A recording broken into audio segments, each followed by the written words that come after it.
Hi, everybody, and welcome to the Monday edition of Moohead Radio. I'm your host, the big and furry bovine. For everybody who's going to be watching, we're introducing a new segment to the program, which I'll tell you about in just a moment.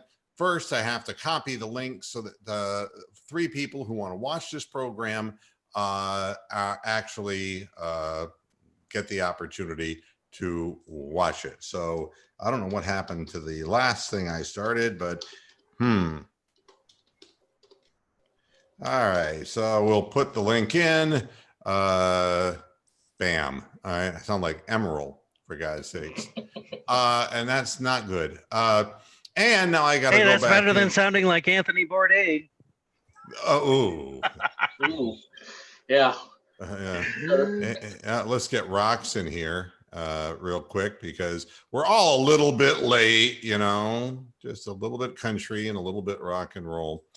God, that was insipid. The whole Donnie and Marie show, that was so. And Donnie's such a good guy. I met him. He's really a really good guy.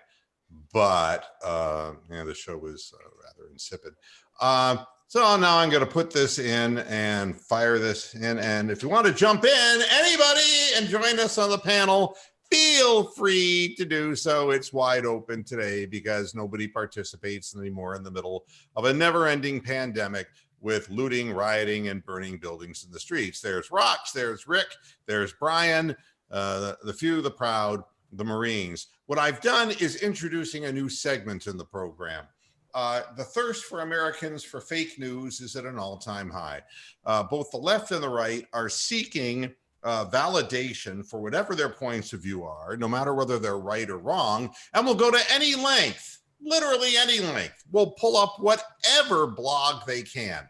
So with that in mind, I'm starting a whole new segment called Fake Sports News. This is something that I think everybody needs, all right? Except that I'm telling you up front. And the reason I'm telling you is because there is no truth to what we talk about on this program. There's no truth. If you believe the Indians are going to win the World Series, you're going to believe that no matter what. I know, no matter what I tell you. I'm sorry. I tried my best. I'm sorry. I know, you lose your composure just when you hear that shit. I'm going to lose my lunch if that happens again. Jeez. I know. Ranking up there will be Ken Anderson winning the Super Bowl MVP in a stunning victory over the 49ers. Yeah, I mean, to me, I guess what it all comes down to is there is no truth among sports fans. There's only opinions, and this show is all based on opinions. And so why not fake sports news? Let's start out, right? And I have a sheet. I have prepared something, but I've not memorized it. I've not memorized it. Sheetload of news there. Yes. All right. The NFL has taken a bold stance in order to help fans. Now, this might sound like propaganda to you, but all players will continue to have numbers on the back of their jerseys. However, but the players who are protesters will have their name on the top of the back of the uniform, but they're all going to be called Neil, N-E-I-L. That's their first name. Consequently, fans will easily be able to identify their favorite and least favorite players without even having to memorize numbers.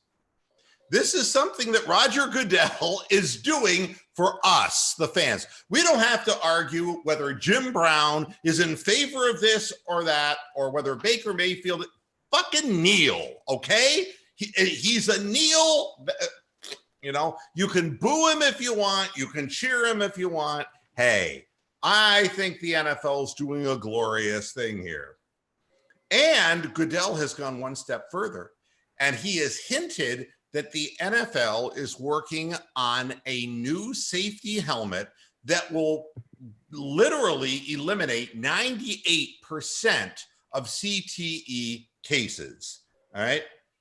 And upon mentioning that, he then started talking about 25 game seasons, which is even more wonderful for football fans because, you know, the way that I look at it is the more football, the merrier, you know, more revenue sharing for the players. And eventually, you know, they'll go for it.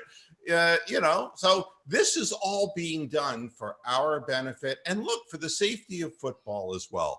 And kudos to Roger Goodell. I got to say that he's doing a fine job. The Major League Baseball Players Association, meanwhile, has told the owners, go ahead. You can make the season as short as you want to make it. And the owners now are distraught that the players union has stopped negotiating. Now, I have the best news for baseball fans, because in the end, what we're talking about is what can be done for the fans in a rotten situation in a sport that can't get off the ground.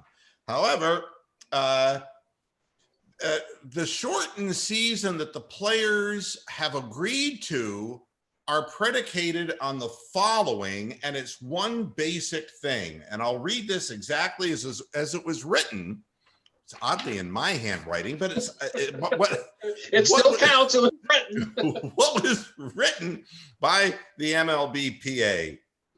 As long as home teams are provided with league-sanctioned electronic surveillance technology to steal signs from the visiting team, this will be hailed as the Belichick rule in baseball. So as long, it can be a 16-game season, but as long as it's 8-8 and the home teams have surveillance over the other team's clubhouse, the other team's press box, the other team's dugout, it's all good. I know that there are some things, and I know Rox is sitting there and she is really saying, oh, please, please, nothing too soon. Nothing too soon. Well, with the news of the horrifying tragedy at a Wendy's in Atlanta, Georgia, Wendy's Corporation is considering electric hookup stations and additional drive-through lanes that will be available for recreational vehicles and other vehicles looking to spend a few hours sleeping while waiting for food.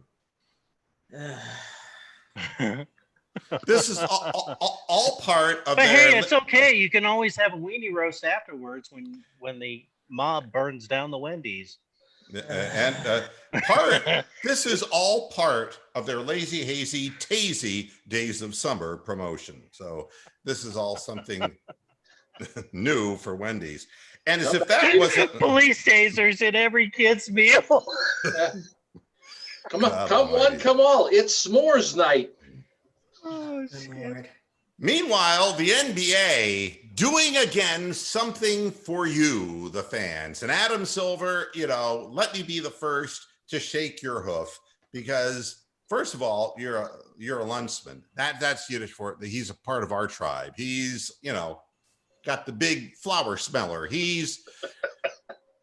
I mean, he could be NBA commissioner and an accountant at the same time. He's got that innate DNA in his system, as do I. Why I'm so damn good with money and so damn lousy at podcasting. The NBA claims that 6 teams out of the 22 in the playoffs will play in prime time. The other 16 will play after midnight on NBA TV. Commissioner Adam Silver pointed to technology that he claims is, quote, similar to a VHS recorder, but much easier to use in order to record games. Silver said this technology is available right now after signing a $430 million deal with Best Buy. So congratulations, everybody. The 6 games that you want to see, that the league wants you to see, you'll get on free TV. And if you can get NBA TV, you'll get the other 16 teams that don't fucking matter, okay? When you hear the names in the future, Cleveland, not even participating, Sacramento, not even participating, you know, just remember there's a tier level in the NBA. There's not participating, there's barely participating, then there's possibly winning, and then there's definitely winning. Okay? So as long as you understand that, this is great for the fans, because realistically, nobody is going to say, you know, I got to look into that Indiana series. Nobody's really going to do that now, are they? They're going to wait and they're going to watch the Lakers, and they'll be on free TV. You see? Yeah. And the TNT scoreboard clock will just keep flashing 12. Now, the other thing that's interesting is protesters are insisting that TNT change their name. I guess it's not explosive enough. Yeah. This is what's happening. Now, the other good news, and there is good news for NASCAR fans, because I know, look, one of the funniest stories that's actually real news is one driver said he was going to quit. Okay. Said he was going to absolutely quit NASCAR. Nobody ever heard of who he was. What was his name, Rox? Who knows? I don't know who the fuck it was either. I mean, honest to God, he never won a race. He barely ran a race, and he did, but he was in a sack race around a NASCAR track. So it really didn't count because he wasn't in a car, but he decided he was not going to do this. Right. So interestingly enough, Freddie Kitchens was in that race. Yeah. He probably had money on him. He was racing his mobile home around the track. You know, Believe it or not, they do that. I believe anything is possible. Now, the other thing with NASCAR, of course, they've abandoned the image of the Confederate flag. And there are going to be people, it's going to affect their attendance amongst fans. I mean, I think, you know, but they have to give something back to the fans. And this is all good news as far as us, the fans, is concerned. There's not going to be any sign of the Confederate flag, but all of the NASCAR races will be handing out free DVD copies of Gone with the Wind, the high definition version with unseen footage from the original movie. So this is something that all Southerners can revel in. All NASCAR fans can sit there and they can really, really channel their best Butterfly McQueen. So that's something that is positive for the fans. And then there's boxing. No, Rox, there's no reason to be disturbed. You're jumping the gun. I think that look is a continuation from our last podcast. I think. Yeah. Boxing is starting up again. I actually watched a fight on television. It was weird watching, you know, guys with masks in the ring. It was really yeah, I'm having trouble breathing. That's the idea. But amongst the restart of boxing, there are people who are calling out that the image of boxing must change. With that in mind, Bob Arum has agreed to liposuction.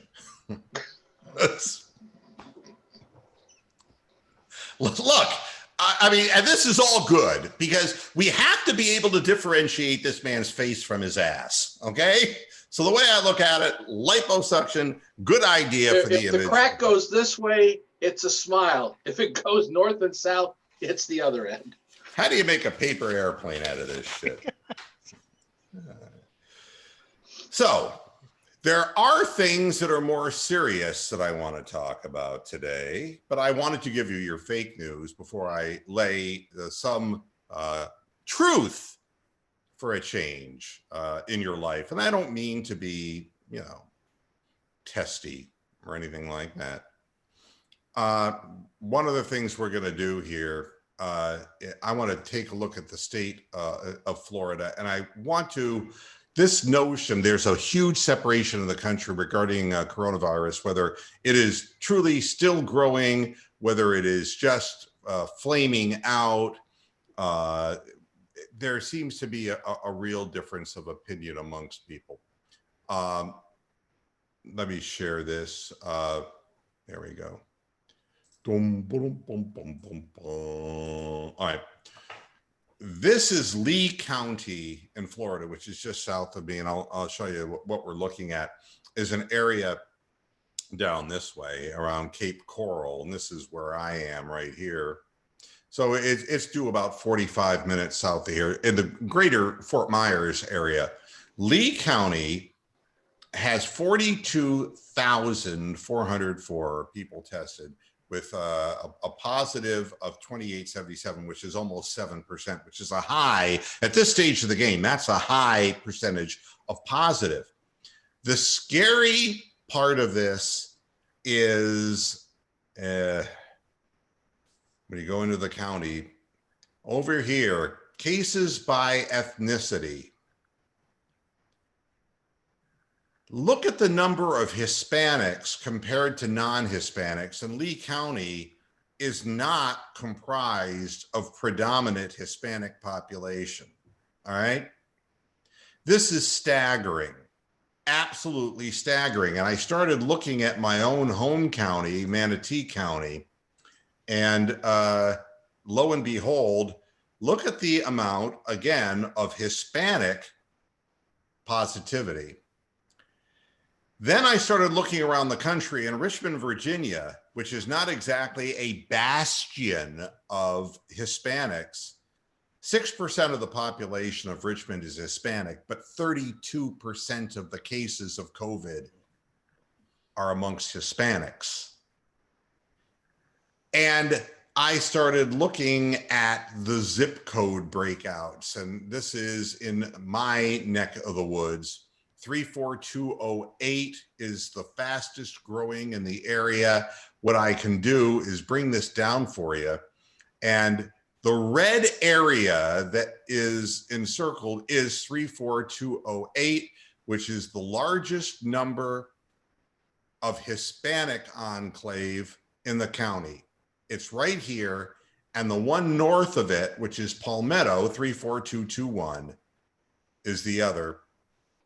And these two, if you add the numbers together of 213 and 323 is almost 550. Is that right? Cases. 536, I think. Yeah. I mean, which is an inordinate percentage. Meanwhile, you know, this is where I live with 47 cases. All right. And our area is a more populated area because this is a growth area that we're in as they're building away from the interstate. Up here is like I was saying, Hispanic. The more northwest you go.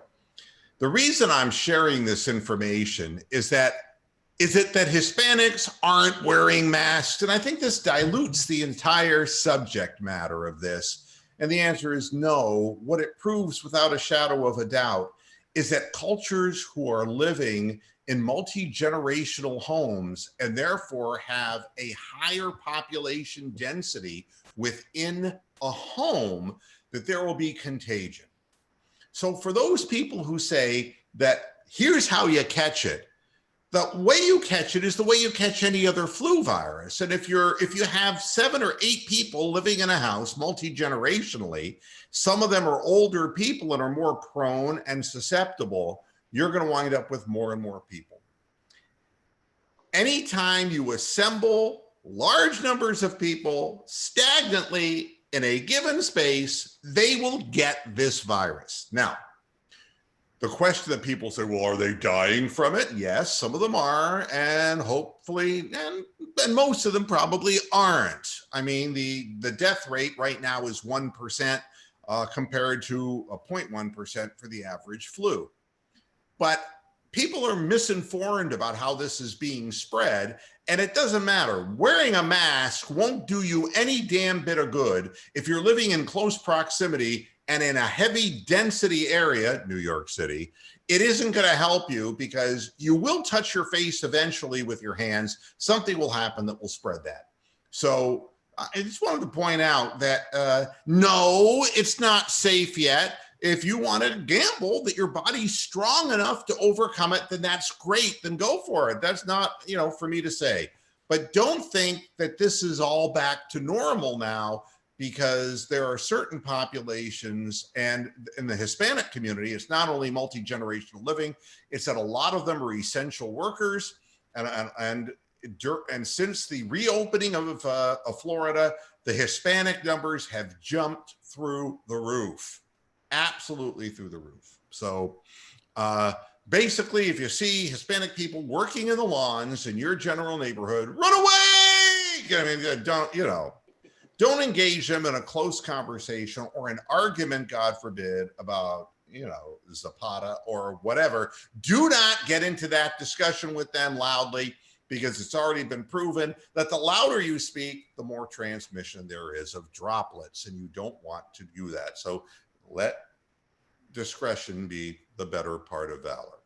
So now there is one other thing that I wanted to share in my wonderful world of screen sharing. And let me do this because it's, I hope that I still have this. Maybe I don't. Maybe I accidentally blitzed it.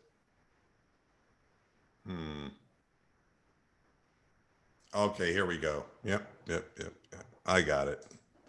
And this is what's making the rounds today, and it bothers me tremendously because I will explain it to you, and everybody knows that I like to analyze medical conditions. And the video that is being bandied about the internet by the left is a video of Donald Trump walking very unsteadily down a ramp after his commencement speech. I think that I'll just show you this so you'll see it in real time.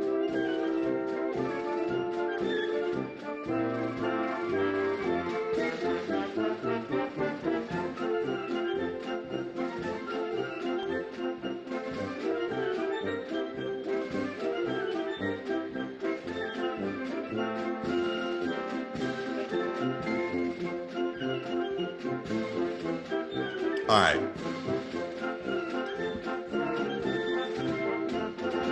And so this is going viral. First of all, it doesn't serve any real purpose for people to be saying things about the commander-in-chief this way, about the health, and bring that issue up. I can tell you, and Rox will be the first to tell you this too. I have an arthritic left knee and I have a knee replacement in my right knee. Before I had my knee replaced, my right knee replaced, when I golfed, anyone who's golfed knows that there are elevated tee boxes involved, and you got to walk down something that's steeper than what Donald Trump walked down. But what I can tell you is this: if you are bone on bone in a knee and you're going down, that motion of going downstairs, downhill, puts more pressure on the front of your knee and is more devastating with an arthritic knee than any other motion that you can do. And the way Donald Trump was walking down that ramp is exactly the way I would be walking down that ramp because of the advanced arthritis in my left knee. I will guarantee you he has a bad knee or knees. All right. Not to the point where he's crippled and needs a wheelchair, but very possibly getting to a point where maybe after he's done in office, whether that's now or years from now, to consider knee replacement. And the way you can tell is when you take baby steps. Instead of putting one leg after another going down, you're staying as even as you can. The reason when you go downhill, you're forced to extend your leg, and you can't extend your knee when you have a bad arthritic condition. It's called contracture, and you just physically can't do it. You lose that extension. So please stop with the bullshit. You may not like the guy, but let's not, go that route. I mean, look, he's having trouble walking down something that honestly, I'm 11 years younger than he is, and I would be walking it the same way. Am I lying, Rox? Am I lying? You're not lying. I mean, you saw me walk off, and believe me, in Florida, what's considered an elevated T is an ant hill, okay? We don't have, Florida is, yeah, That's why everyone always ended up coming here, like Vasco da Gama. You know, it's like you could just fucking see forever down here because there's nothing to impede your vision. You know, you can hear radio stations broadcasting from here to Belgium because there's nothing in between. You know, it's like this flat land. And even a slight raised area forces me to change my gait based upon what I can handle. So, you know, I wish that kind of stuff would stop. There is one other thing that I really wanted to share with you because I found this to be outstandingly interesting, only from the standpoint that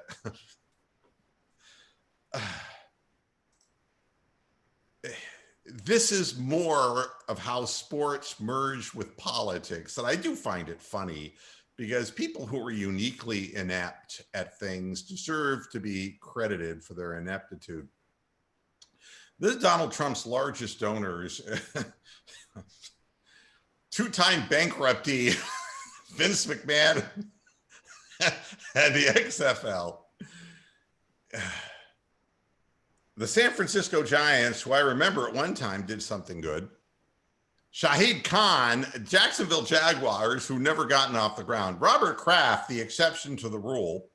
Jimmy Haslam, the rule. Stan Kroenke, the owner officer. Kroenke, this is the Los Angeles Rams guy, and we know that hasn't really totally panned out. Ed Glazer of the Buccaneers. We'll see. If you don't do it this year, my man Ed, it ain't a happening. And what the list would be a list without Jerry Jones? I mean, you know, you say that name, you know, to who's the guy? Stephen A. Smith. It's like an instant 30-minute soliloquy when you mention Jerry Jones. John Malone of the Atlanta Braves. Have the Braves been any good since Glavine and all those guys and Maddox? Nope. Once they left, it was all over. And there's John Malone. Artie Moreno, the Anaheim Angels. I don't know, man. The Houston Rockets, I know Stephen would have something to say about that. Stephen Ross of the Dolphins. Whatever happened to the Dolphins? I mean, it was so bad that Don Shula committed suicide. The New York Jets, quasi-owner Robert Wood Johnson. I don't know. He claims his brother. Oh, yeah, but whatever. Yeah. The New York Jets can't get out of their own way. Daniel Snyder, the epitome of ineptitude. The family of the Chicago Cubs is named after a crippling disease, which the Ricketts family. And then there's the James Dolan, the only guy who vociferously supports Black Lives Matter and gave millions of dollars to the Trump campaign. So there you have it, the list of ineptitude. Now, the left is saying... So out of 90, 95, 96 franchises, there are 16 total. And I'm counting James Dolan twice. Right. I mean, I don't know. These are the largest donors. We don't know.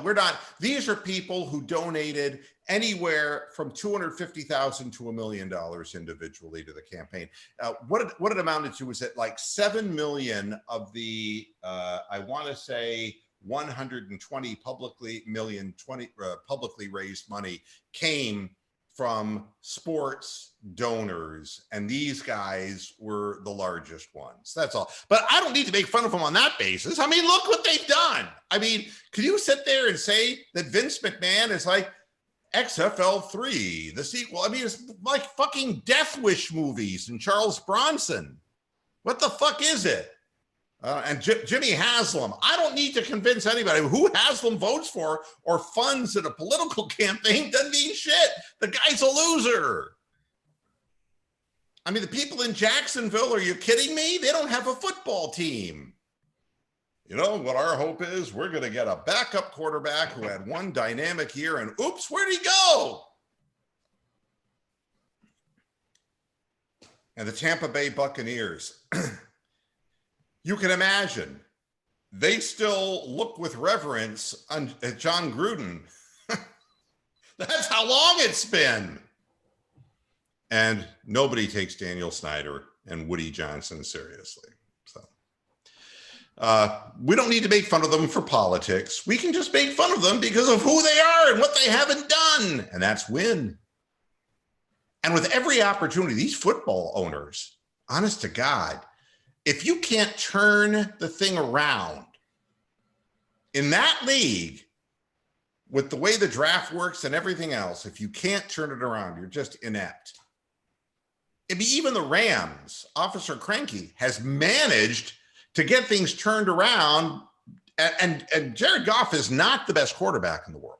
Let's be clear about that. And, you know, and Todd Gurley ended up more Gurley than man. But they still are a competitive football team. But to be non-competitive for so many years in succession, it takes just a lot of work, a lot of work.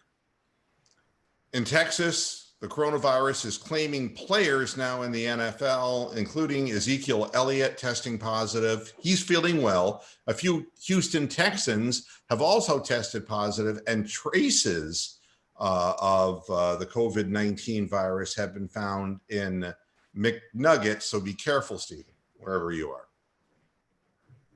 The greater Houston area, McNuggets. But nothing at this point is going to delay anything in the NFL. These are just a couple of players who have not been in the facilities, but whatever that, you know, they managed to catch it. The other one is the Ravens quarterback, Lamar Jackson, who you want to talk about some pretty dumb shit. I mean, that's dumb shit. I mean, that could have been a damn disaster.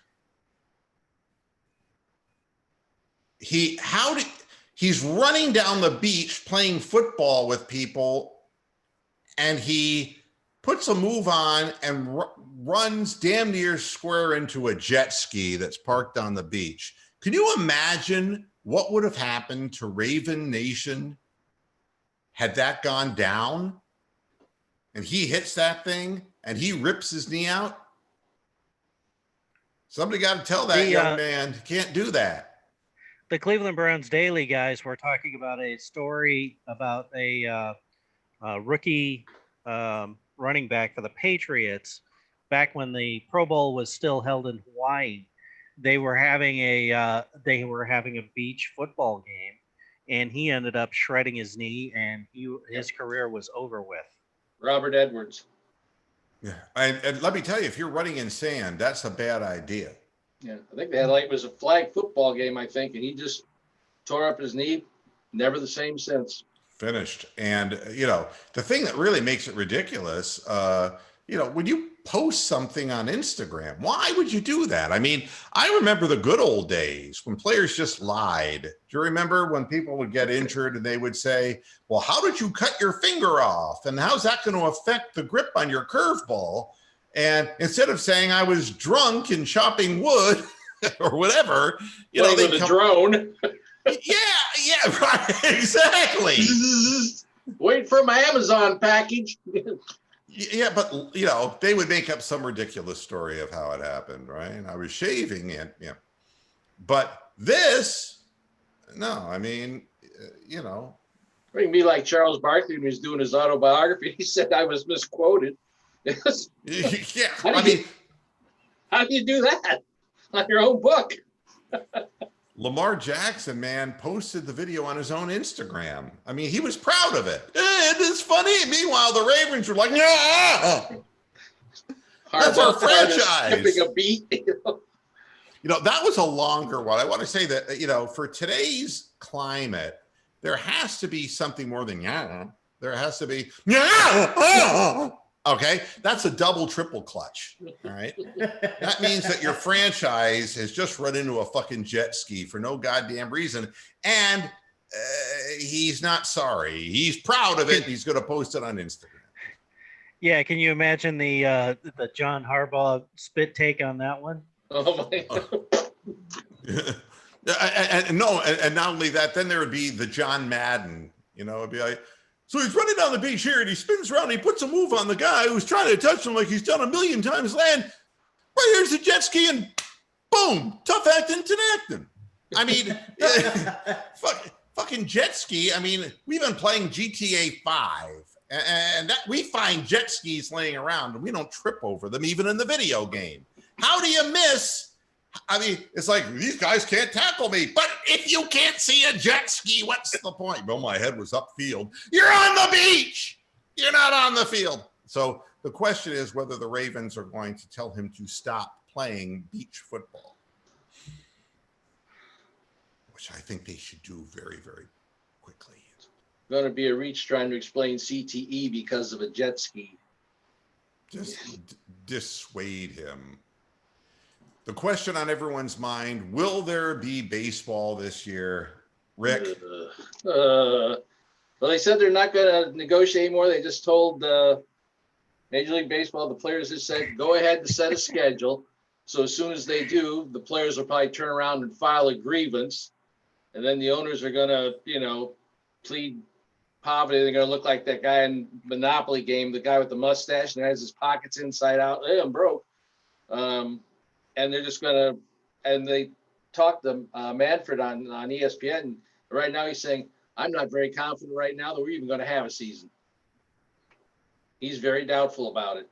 So, I mean, at this point, it's just too late. There's nowhere to go with this. It's such an outdoorsy game, and it's not the kind of game that you can play in the ultimate cold of winter. It's not like football where it's more rugged, They had a chance to be heroes. Nothing else was being run. Football was down the road. They were still trying to figure out the basketball. They could have taken over and, been on the TV and, pleased a lot of people. And they just plain old tripped over their own foot, just got in the way again. Major league owners are the hardest ball players of the bunch as far as playing hardball. And the players union has now just said, go ahead, you can take whatever's left of the season. Make my day. Yeah. And it's a mess, and it's too late to get the whole thing started. Yeah. The owners want a salary cap, and the players want nothing to do with it. Yeah, and this will go forever and ever and ever. And the real question is how long will it take to get something ironed out? But going through an entire year without baseball, do you miss it, Rick? Do you really miss it?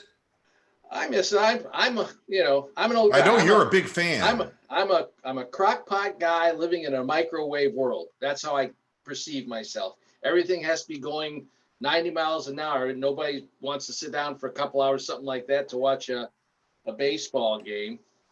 The thing is that everybody depends on their records right now. Baseball likes to rely on their past history. That's how they live off of it. Everybody else lives off what's current, their current stats, who's the latest record breaker, whatever. So it's gonna take, well, after all that's going on this summer, 1994 is gonna look like a picnic.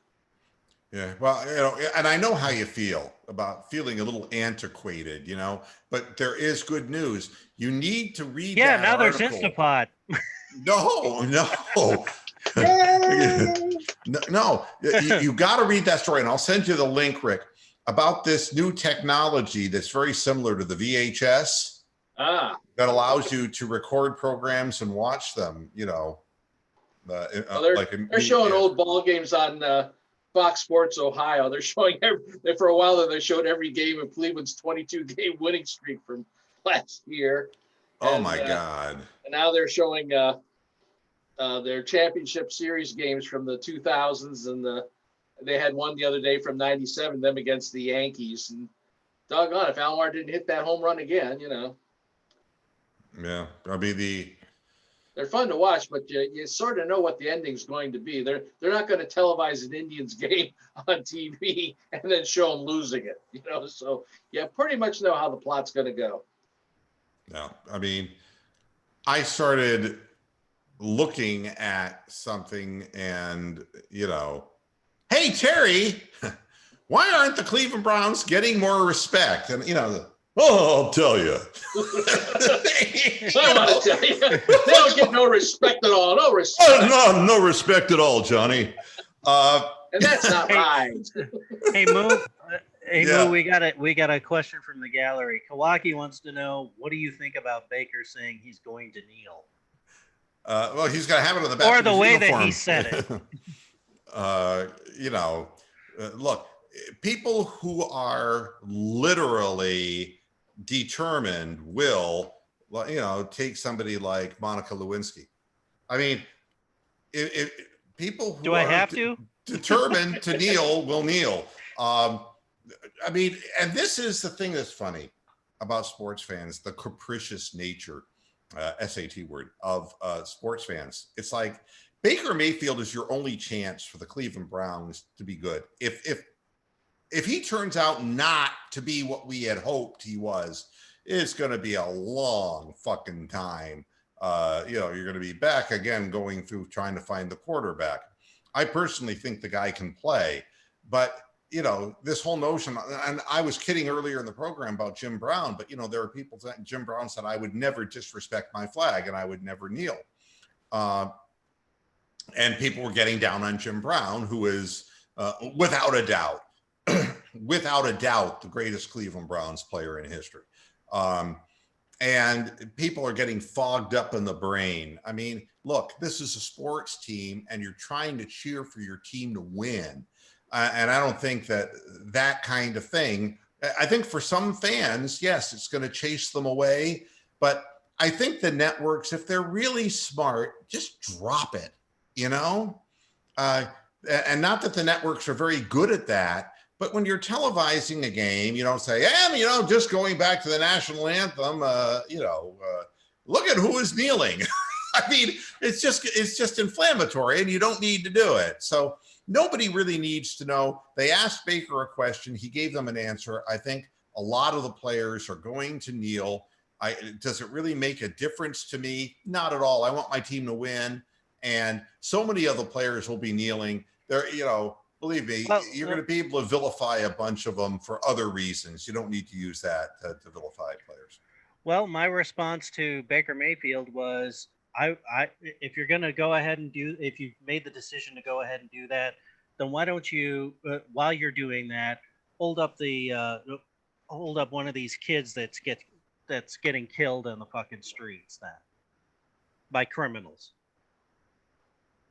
Do that for all 16 games.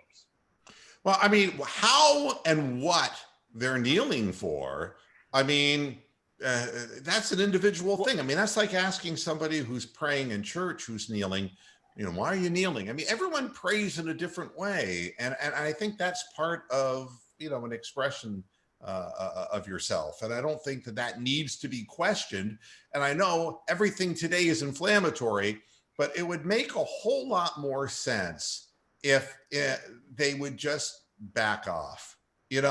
I know the national anthem is going to play before the game.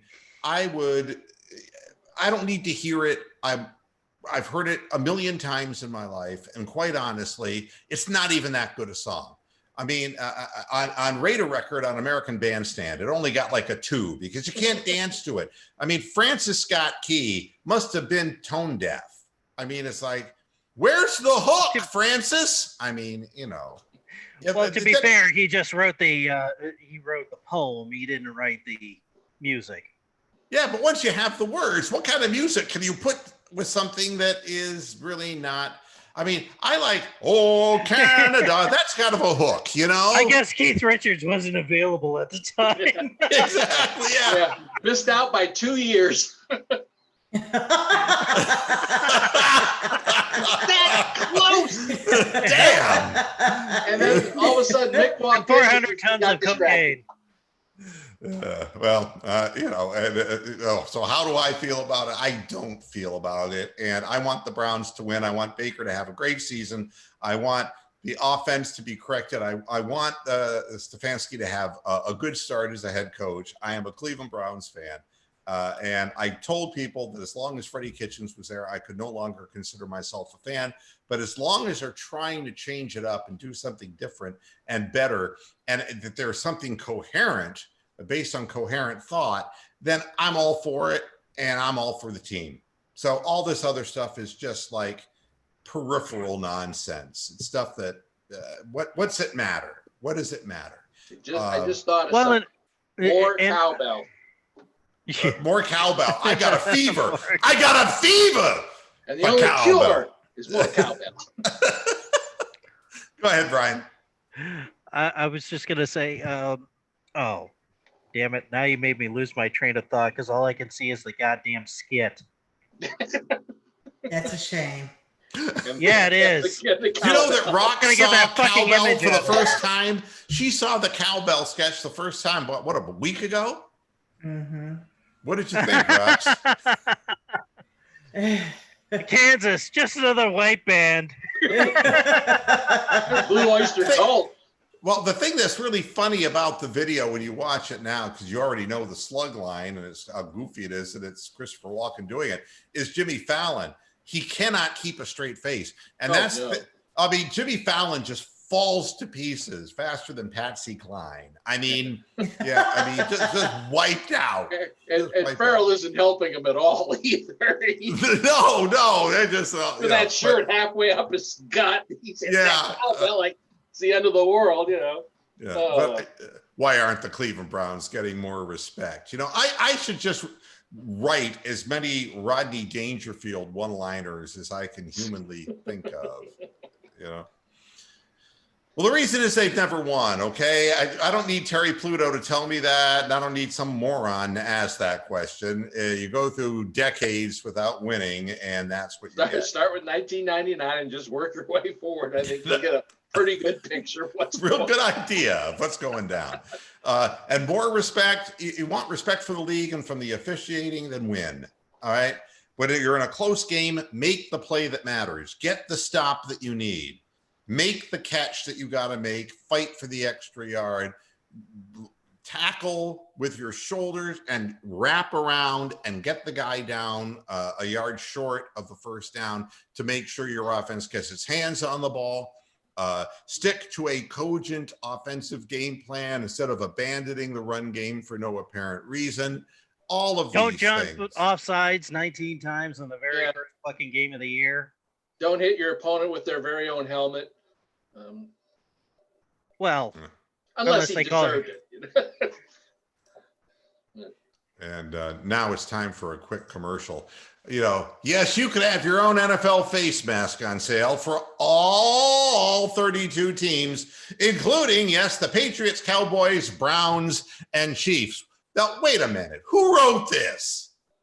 How do the Patriots and the Chiefs end up with the Cowboys and the Browns? And meanwhile, what's visualized here is a Steeler mask, which can't possibly take away the stench of the Allegheny River. That's going by merchandise sales. Yeah, that's why.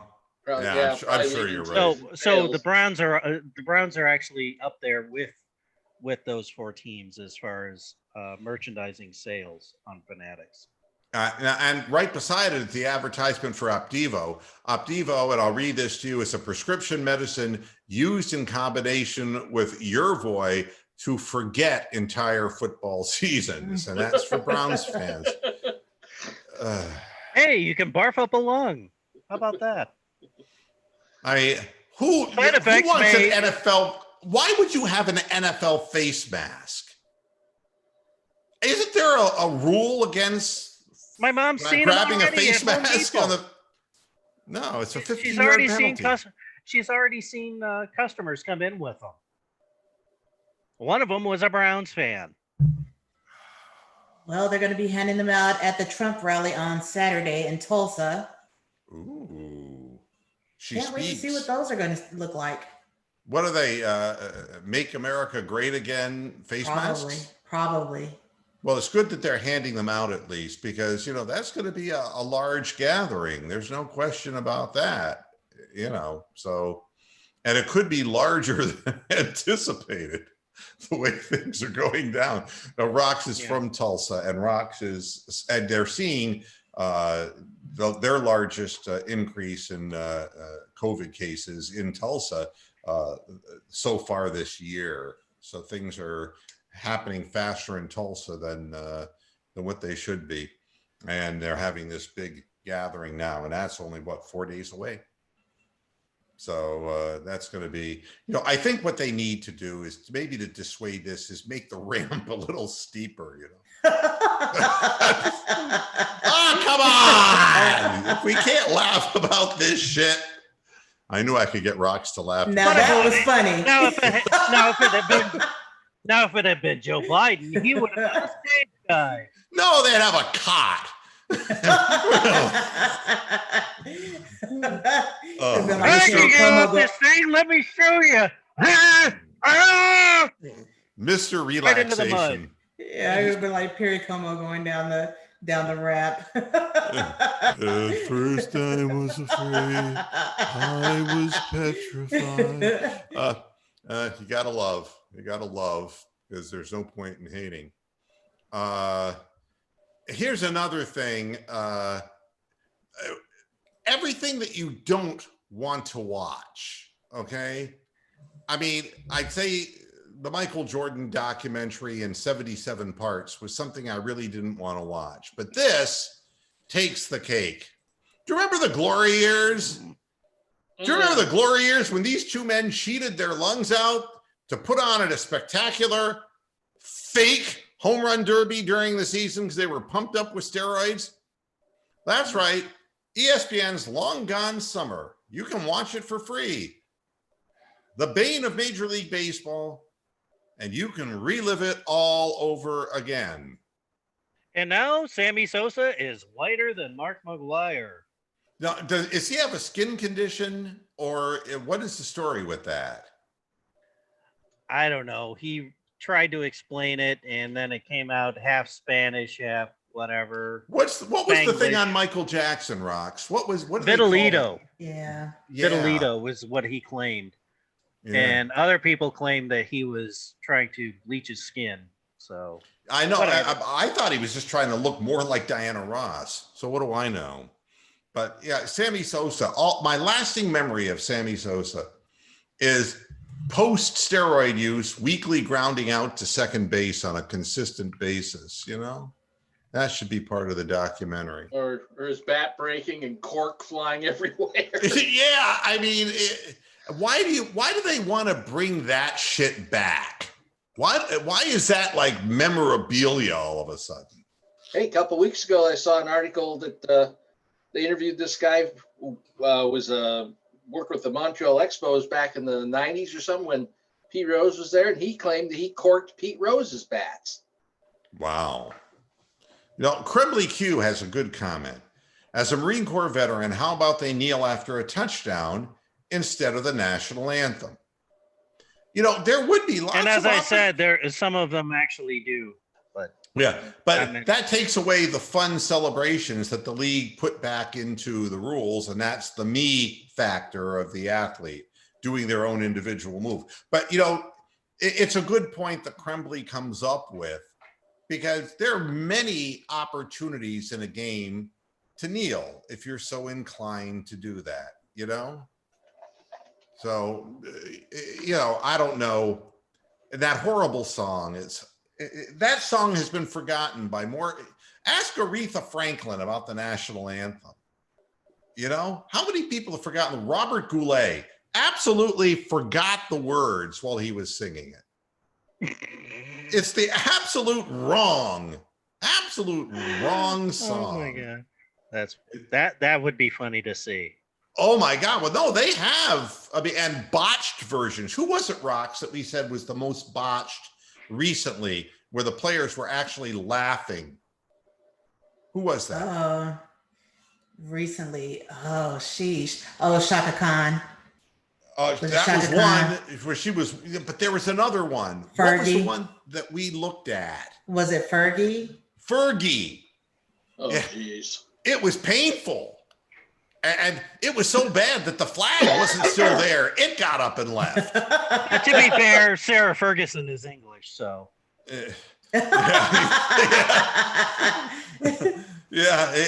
But no, there's lots of opportunities. And that's, I would use the kneel in a more original way. It's too predictable during the anthem, you know, and it's only going to raise antagonism. But wouldn't it be great if there was I'll tell you one that would be a great opportunity. That, and I think mariachi band. No, I don't think all Browns fans are really going to appreciate this. And I'm being serious. You get down the first football game of the year and you're playing the Ravens in Baltimore and you're in the game and you end up winning the game and you're taking the victory snap, right? Mm-hmm. In the huddle, when you're running down, all your players kneel because you don't have to call the play. You know what it's going to be. So all in unison, the players would kneel in the moment of triumph and victory. And no Browns fan, if they were beating the Ravens in Baltimore, would complain a lick about that. And there would be no political overtones. It would be like, well, they're praying to God because they finally won on the road. I think it's a damn good idea. Then there's this. Lest you think I'm just a left-wing radical, there are some people in the world who just I shake my head at, my big cow head. And here we go. Barbra Streisand gifts George Floyd's daughter Disney stock shares. Don't you think Babs had enough money just to hand cash over rather than a fluctuating asset in a down market? I mean, somebody help me with this, please. Are you, and this is a young lady who got the shares. And however, it just says you're a Disney stockholder, but it doesn't say how many shares Babs gave her. And not only that, I'm sure it's only like 20 or something. It's not that many. Along with the shares, the little girl got "My name is Barbara" and "Color me Barbara" and "Tickle me Barbara" and "Fuck me Barbara, fuck me." And 17 copies of Yenta. Yentl is like, yeah, it's like, it is a good movie. Do you believe we're gonna forget Hello Dolly and anything that was good? We're just gonna Star is Born. What's amazing is that she's 78 years old now, Barbra Streisand.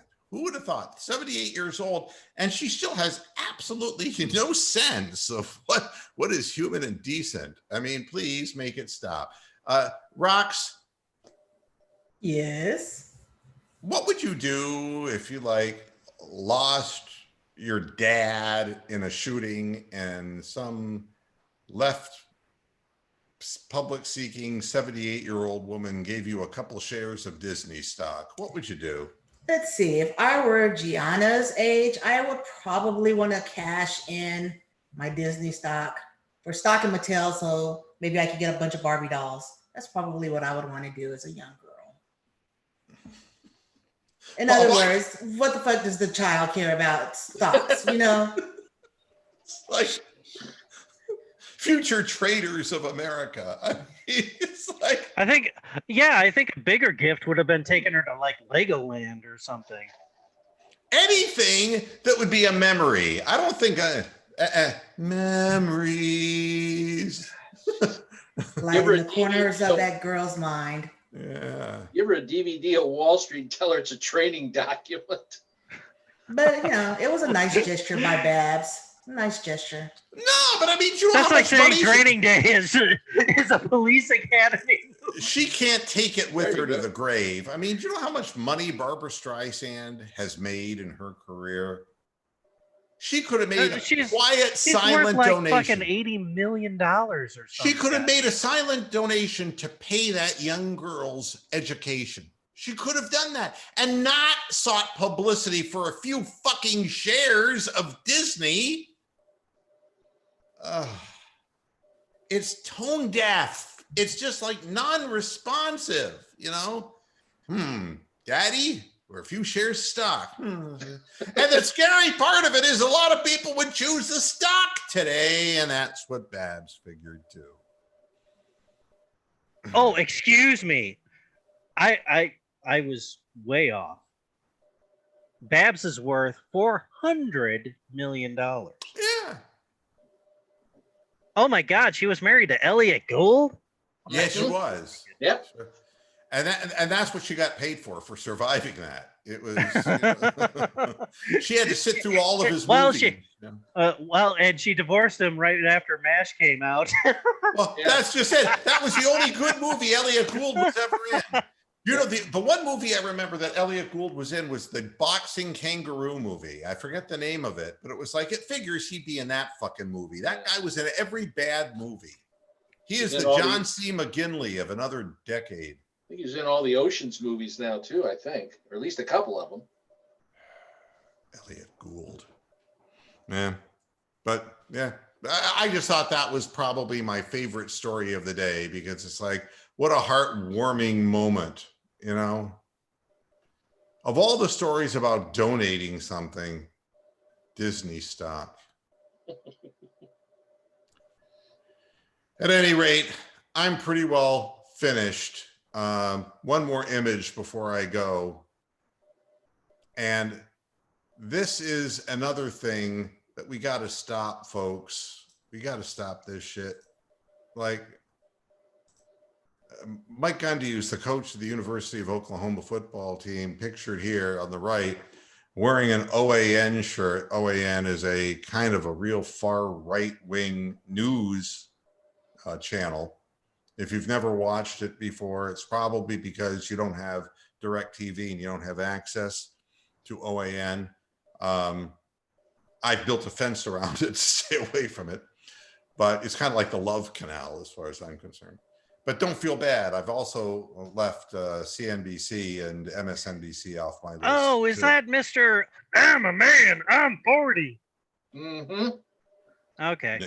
Now I know who he is. By the way, Cool. He's wearing that going fishing. Do you know That's it.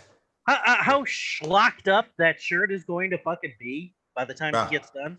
The thing that's funny about it is the whole point of the story was that their running back, Chuba Hubbard, Chumbawamba, took a strong stance Monday against his coach. I will not stand for this. This is completely insensitive. It's like, oh, please, coach, change your shirt. You know, it's like, I'm going to get back at you for all the wind sprints you've made me run. Take the fucking shirt off, would you? You know, if you don't like the program, leave the program. Nobody ever had to answer for a fucking t-shirt unless it's a t-shirt that is literally offensive in language. If that's the news network that Mike Gundy wants to watch, then Like okay. if you're a white guy wearing an MLK shirt where he's like got multiple bullet holes in him or something, come on. Yeah, right. I mean, there's offensive, and then there's a promotional t-shirt, you know? And I don't know. It's like, and when you're a college athlete, take some big balls, man. I mean, and then another one came out, and I'm not going to even try to pronounce this guy's name. Ugbung something. I don't know. You Ugbung I could read it. Ugbung. Yeah, I mean, he didn't like it either. Well, if you can pronounce it correctly, that's when you say his first name. Amen. Amen is right. Yeah. So, yeah, I just wanted to point out that, again, you know, when we're down to the point that we're picking on people for the T-shirts that they're wearing, you know, it's like, got to stop. And one other thing, one last thing. And, you know, I like to joke and I like to kid around. And, you know, this whole Atlanta Wendy's thing, this is not, and again, this is real news, not fake news. When I saw Chauvin's dashboard video, there was no defending that. All right. But if a guy shakes free, steals your taser gun, and turns around and shoots it at you, I mean, I don't know what the police are supposed to do anymore. I'm really fucking confused. All right. So somebody needs to explain to me, you know, look, the fact that he shot the taser and he clearly, I mean, he was in a drunken state. The guy was drunk. He had failed a field sobriety test. But to sit there and the mayor of Atlanta to say, you're really cheering for this guy saying, let him go, let him go. It's like, no, he's got a fucking taser and he's drunk. I was pissed off that he was in a car drunk because he could kill innocent people. God only knows what a drunk with a taser gun could do out in public, just running rampantly with a taser. It's foolishness. And as far as the other police officer who was immediately fired for firing the gun, look at the video. He shot twice. I believe, although it did say that there was an autopsy, it had to have perforated, one of the bullets had to have hit a major organ in him to have caused his demise that way. But running the way that cop was running in that situation and the twisting and torquing, it wasn't like he went for a headshot or anything like that. He was trying to bring the guy down. And, so I'm going to say that the police aren't always right and the police aren't always wrong. Anybody who watches the program knows I'm wary of police. I've had my own experience talking to police officers. I know that there's a problem and has been a problem for decades in law enforcement. There are bad apples who get jobs, and those people are unfortunately, weaponized. But this, to lump this in with the other, please, let's stop fanning the flames. And no, I don't want to see all Wendy's going to charcoal broiled hamburgers like Burger King. I don't want to see this happen, not in the country that I live in. So. Well, and for my own take, that's another black business that was burned to the ground for no fucking reason. Well, I mean, it's totally non-responsive. And if you're not going to let police officers fire back at people, then I don't know really what the job entails anymore. And to immediately fire a guy, look, I'm not happy that somebody ends up dead, but the first thing they would tell you is if you're being cuffed, and right there, the audio is there, and nobody was being rude or rough with him. They said, hey, you failed the test. We can't have you out here driving in this condition. He immediately, once they put the arms behind his back to cuff him, he wrestled. And it took two of them to bring him to the ground. And even after that, he was able to squirm free and grab one of the taser guns. When you do something like that, you are putting your life into somebody else's hands. And it's bad timing for this, but I wish that people would just look at the video and see what it is and say, if you were the police officer, would you stand there and let yourself get tased? Would you let a drunken man run out of a circumstance into the middle of a city in a drunken state with a taser gun? I mean, you can't be serious about that. You just can't be. I'm looking for balance, and I'll continue to joke around about fake news in sports because it's fun stuff, but this is not fun. And to compare and lump these things together is not fair. It's not fair to either party. And I think Rox, you said it best. I think you compared the two, and that putting this gentleman on the pedestal right next to George Floyd. I don't remember how you said it. I don't remember exactly how either, but yeah, a completely different circumstance. Yeah, I mean, one man should be remembered for a heinous crime that took the life out of him, and the other one, acted and did something in a delusional, drunken state that cost him his life. Nobody should be happy about the way any of it goes down, but we got to get a grip on this and make a determination what our law enforcement can and cannot do. Because right now, we need law enforcement in this country right now. I think all of us agree on that, and parameters can't afford to be narrowed to a degree where they're rendered impotent in a crisis that we're in. Everybody, thanks a lot for jumping in and joining me. I appreciate it. And it's a long summer, folks. Hang in there and do what's best for your health and be safe.